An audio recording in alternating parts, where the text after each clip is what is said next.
ಒಂದು ಕಡೆ ಓಟ್ ಚೋರಿ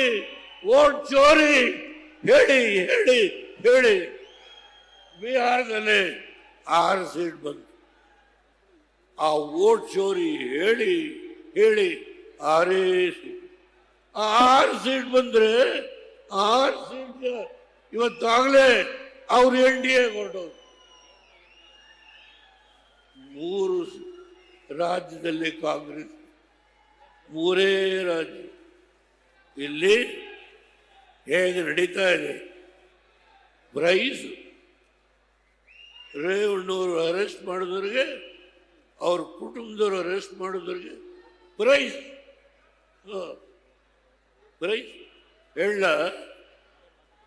ಎಲ್ಲೆಲ್ಲಿ ಯಾವ್ಯಾವ ಜಿಲ್ಲೆಯಲ್ಲಿ ಏನು ನಡೆದಿದೆ ಹೇಳ. ಈ ಬಾಯಿನ ಹೊಲಸು ಮಾಡ್ಕೊಳ್ಳೋದು. ಇಡೀ ರಾಜ್ಯದಲ್ಲಿ ಏನೇನು ನಡೆದಿದೆ ನಾನು ಹೇಳಬಲ್ಲೆ. ಆದರೆ ಒಂದು, ನಾನು ನಿಮಗೆ ಏನು ಕೊಡುವ ಶಕ್ತಿ ಇಲ್ಲ. ಹೌದು,